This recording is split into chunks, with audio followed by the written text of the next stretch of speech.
Details చూద్దాం. తమకు న్యాయం చేయాలంటూ సాహితీ శర్వాణి బాధితుల సంఘం హైదరాబాద్ బషీర్బాగ్లోని సిసిఎస్ ముందు ఆందోళనకు దిగింది. తెలంగాణ రాష్ట్రంలో 2000 కోట్ల అతిపెద్ద కుంభకోణంపై గత ప్రభుత్వం ఈ ప్రభుత్వం స్పందించకపోవడం దారుణమని వారు మండిపడ్డారు. ఈ కుంభకోణంపై ముఖ్యమంత్రి రేవంత్ రెడ్డి స్పందించి తమకు న్యాయం చేయాలని బాధితులు కోరారు. సాహితీ ఎండీ లక్ష్మీనారాయణను అరెస్ట్ చేయాలని బాధితులు డిమాండ్ చేస్తున్నారు. దీనిపై సిసిఎస్ కార్యాలయం నుండి మరింత సమాచారాన్ని మా ప్రతినిధి సురేష్ అందిస్తారు. సాహితీ ఇన్ఫ్రాకు సంబంధించిన బాధితుల సంఘం ఆధ్వర్యంలో బషీర్బాగ్ సిసిఎస్ ముందు ఆందోళనకు దిగారు. వాళ్ళు 5 సంవత్సరాలైనప్పటికీ కూడా తమకు న్యాయం జరగట్లేదని చెప్పేసి అందరూ కూడా ఆందోళన చేస్తున్నారు. ప్రస్తుతం బాధితులు ఉన్నారు. అక్కడ చిన్న మధ్యతరగతి సంబంధించిన వాళ్ళంతా కూడా తాము జమ చేసుకున్న డబ్బులన్నీ కూడా సాహితీ ఇన్ఫ్రాలో కట్టి మోసపోయాము, ఇప్పటివరకు కూడా న్యాయం జరగట్లేదని చెప్పేసి కూడా వారు ఆందోళన వ్యక్తం చేస్తున్నారు. చెప్పండి ఏం జరిగింది అసలు? సో 5 years ముందు మనం డబ్బులు కట్టాము. సో ఇప్పుడు ఏమీ జరగట్లేదని వీ హ్యావ్ అప్రోచ్డ్ సిసిఎస్కి అప్రోచ్ చేశాము. సిసిఎస్ వాళ్ళు కూడా ఇలా చేశారు. లైక్ మనకు పొలిటీషియన్స్కి అప్రోచ్ అయ్యాము. టీఆర్ఎస్ అయింది, కాంగ్రెస్ అయింది, ఎవరు మనకి వచ్చి హెల్ప్ సపోర్ట్ అయితే చేయట్లేదు. సో వీళ్ళందరూ ఇప్పుడు చూస్తున్నారు కదా, ధర్నా లైక్ సైట్ దగ్గర 300 days పైన అయింది మనం ధర్నా చేస్తున్నాం. ఎవరు వచ్చి మనకి ఏమైనా సపోర్ట్ చేస్తున్నారా? ఏం చేయట్లేదు. సో ఏం డిమాండ్ చేస్తారు మరి మీరు ఆందోళన చేయడానికి కారణం? సో మనకి ఏమైనా న్యాయం చేయండి అని ఇన్వెస్టిగేషన్ టీమ్ అలొకేట్ చేయాలి మా కేసుకి. ఆల్రెడీ సిసిఎస్ వాళ్ళు స్పెషల్ టీంని ఏర్పాటు చేసి విచారణ చేస్తున్నారు. స్పెషల్ టీంని ఏర్పాటు చేశారు. ఆ ఇన్వెస్టిగేటింగ్ ఆఫీసర్ని పక్కకు పంపించేశారు రైడ్ చేసి. దీని వెనకాల పొలిటికల్ ప్రెషర్ ఉందని మేము పక్కగా నమ్ముతున్నాము. గత ప్రభుత్వం బీఆర్ఎస్ కూడా అలాగే చేసింది, వాళ్ళని పక్కకు పంపించారు ప్రజలు. ఇప్పుడు కాంగ్రెస్ ప్రభుత్వం కూడా అలాగే చేస్తుంది. మాకు న్యాయం జరగకపోతే వాళ్ళకి కూడా అదే గతి పడుతుంది. నేను 40 లక్షలు కట్టానండి 2020లో. ఇప్పుడు దాకా మాకు చెక్లు ఇచ్చారు, కన్జ్యూమర్ కోర్టులో కేసు వేసాం, ఆర్డర్లు వచ్చినాయి, నాన్ బెయిలబుల్ వారెంట్లు వచ్చినాయి, 100 కొద్ది నాన్ బెయిలబుల్ వారెంట్లు ఉన్నాయి. సాహితీ ఎండీని ఎందుకు అరెస్ట్ చేయట్లేదు? వాడు దర్జాగా బయట తిరుగుతున్నాడు, మేము ఎండను పడి ఆ పిల్లలు రోడ్డు మీద పడి మేము రోడ్డు ఎక్కాము. ఏమంటారు మరి సిసిఎస్ పోలీసులు మీరు అడిగితే? గతంలో ఒకసారి మీటింగ్ అయింది కదా రంగనాథ్ ఆధ్వర్యంలో, మీకు అయిందండి. ఇన్వెస్టిగేషన్ నడుస్తుంది అంటున్నారు కానీ మాకు ప్రోగ్రెస్ కనపడట్లేదు. పైనుంచి సపోర్ట్ లేదని మాకు అర్థమవుతుంది. కాంగ్రెస్ ప్రభుత్వం తక్షణమే మాకు సపోర్ట్ చేయాలని, లేకపోతే మాకు న్యాయం జరిగే వరకు మేము ఇక్కడే ఉంటాం. మేము 20 lakhs కట్టినాము 2019లో. నేను రిటైర్డ్ ఎంప్లాయీని. వచ్చిన అమౌంట్ అంతా ఇందులో ఇన్వెస్ట్ చేసాము. ఇంతదాకా న్యాయం జరగలేదు. 5 years నుంచి ఎదురు చూస్తున్నాం. జరుగుతుంది. ఇప్పుడన్నా ప్రభుత్వం స్పందించి మాకు న్యాయం చేకూర్చాలి. ఏమంటారు ఇప్పుడు ఆందోళన ఎందుకు చేస్తున్నారు ఇక్కడ? మాకు ఎవరు సహకరించట్లేదండి. సీఎం అపాయింట్మెంట్ కూడా ట్రై చేసాము కానీ మాకు ఇవ్వట్లేదు. పిఏని కలిసామండి, జైపాల్ రెడ్డి గారిని. మాకు అపాయింట్మెంట్ ఇప్పించట్లేదు. ఇన్ని కోట్ల స్కామ్ జరిగినా కానీ ప్రభుత్వం నిమ్మకు నీరు ఎత్తినట్టుంది. అది బాధితులను పట్టించుకోవట్లేదు. మిడిల్ క్లాస్ వాళ్ళు హైదరాబాద్లో ప్రశాంతంగా బతికే పరిస్థితి లేదండి. హైదరాబాద్లో రియల్ ఎస్టేట్ ఒక మాఫియా లాగా అయిపోయింది. అందరం మోసపోయాము. ఆ సంగతి అందరికి తెలుస్తూనే ఉంది. కాకపోతే ఎందుకు చర్యలు తీసుకోవట్లేదు, ఎందుకు మాకు న్యాయం చేయట్లేదు అనేది మా అందరి తాపత్రయం అండి. 5 years నుంచి ఇట్లానే పోరాడుతూనే ఉన్నాం. ఏదో ఒక ఇష్యూలో వచ్చేసి అట్లీస్ట్ ప్రభుత్వం యొక్క ఇంటెన్షన్ని అంటే అటెన్షన్ గ్యాదర్ చేద్దామని మేము ట్రై చేస్తూ ఉన్నాము. ఇంతవరకు మాకు అట్లాంటిది ఏమీ దొరకలేదు. మాకు ఎటువంటి సపోర్టు లేదండి. ఇప్పుడు సీఎం రేవంత్ గారు మంచి యాక్టివ్గా ఉంటుంటారు కదా, మా ఇష్యూ మీద కూడా కొంచెం అట్లీస్ట్ ఒక కాన్సన్ట్రేషన్ చేస్తే మా ఇష్యూ సాల్వ్ అయిద్దని మా అందరి నమ్మకం అండి. ఆయన కొద్దిగా దీన్ని చొరవ తీసుకొని ఆధారాలు అన్నీ సిసిఎస్ దగ్గర ఉన్నాయి అన్నమాట. అన్ని ప్రూఫ్స్ ఉన్నాయి.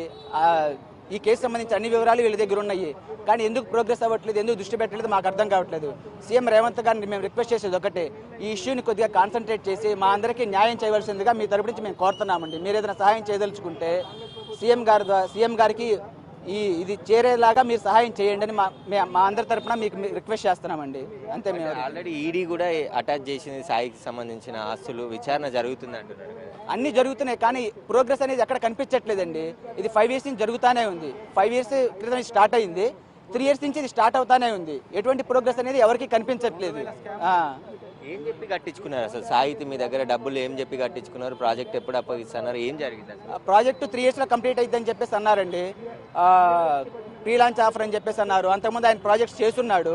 సో సో ఆ నమ్మకంతో ఆయన మీద నమ్మకం అనేది ఏర్పడి అందరూ ఒక్కసారిగా అమౌంట్ అందరూ కట్టలేరు కదా. యాక్చువల్గా ఇప్పుడు హైదరాబాద్లో రేట్లు ఆ టైంకే పెరుగున్నాయి, ఆ రేంజ్ ప్రకారం ఇప్పుడు పెరిగాయి ఉన్నాయి అనమాట.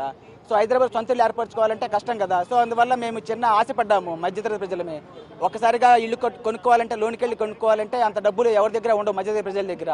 అందువల్ల ఏంటంటే ఆయన చెప్పిన మాటలకు మేము మోసపోయాం అనమాట. మమ్మల్ని కాపాడండి అనేది మేము రిక్వెస్ట్ చేస్తున్నాం అనమాట. అంతే. మీరు ఎంత కట్టారు మేడం? నేను మా పెద్దనాన్నగారు కట్టారండి, భార్గవ్ గారు. ఆయన రిప్రజెంట్ చేస్తూ వచ్చాను. ఆయన వయసు చాలా పెద్దది. అయితే ఆయన T6 టవర్లో కట్టారు, ప్రీ లాంచ్ ఆఫర్లోనే కట్టారు. వాళ్ళు పెద్దవాళ్ళు అయ్యిండి కూడా ఏదో పిల్లలకి ఇచ్చేద్దాము అని చెప్పి వాళ్ళు కట్టారు.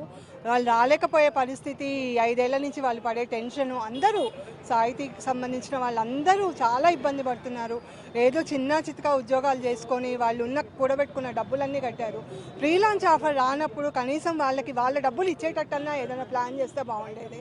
CCSకి దాదాపు సంవత్సరం ఉన్న నుంచి తిరిగాము, వాళ్ళకి కావాల్సిన డీటెయిల్స్ అన్నీ ఇచ్చాము. మరి ఎవరిని నమ్మాలి? CCS వాళ్ళని నమ్మాలా, సాహితీ వాళ్ళని నమ్మాలా? ఇప్పుడు చూస్తే ఉమామహేశ్వరరావు గారు, ఆయన దగ్గర అన్ని డీటెయిల్స్ ఉన్నాయి, ఆయన కరెక్ట్గా ఇచ్చారు. మొన్న ఆయన సస్పెండ్ అయ్యారన్నారు, మళ్ళీ మొదటికి వచ్చింది కదా. ఏదో లైన్గా అవుతోందిలే, చేస్తోందిలే అని ప్రతి ఒక్కళ్ళు పాపం. అది ఎవరు, ఆయన అయితే చేయలేదండి. ఆయన అన్నీ మాకు సహకరించారు. ఆయన డీటెయిల్స్ తీసుకోవడము, సాహితీ అకౌంట్లో పడ్డాయా లేదా, లేకపోతే వేరే మార్కెటింగ్ వాళ్ళు ఎవరైనా తీసుకున్నారా, మాకైతే ప్రతిదీ సపోర్ట్ చేశారు ఆయన. మరి అది వాస్తవంగా వచ్చిన వార్తల్ని మనం నమ్మలేము. బట్ చాలా అయితే ఇబ్బంది పడుతున్నారండి ప్రజలు, మధ్యతరగతి వాళ్ళు చాలామంది. అందులో 10-15 మంది చచ్చిపోయిన వాళ్ళు కూడా ఉన్నారు, సూసైడ్ అటెంప్ట్ చేసిన వాళ్ళు కూడా ఉన్నారు. ప్రత్యక్షంగా చూసిన సాక్షిని నేను. వాళ్ళందరికీ మటుకు న్యాయం అయితే జరగాలండి. కనీసం ఎంతో అంత గవర్నమెంట్ మారింది ఇప్పుడు. గవర్నమెంట్ చొరవ తీసుకొని కనీసం మీకు ఇన్ని రోజుల్లో మేము చేస్తాము, ఇన్ని రోజుల్లో చెందుతాము అని ఏదన్నా అయితే చేయాలండి. మేము 44 లక్షలు కట్టాము, 44,57,400 కట్టాము.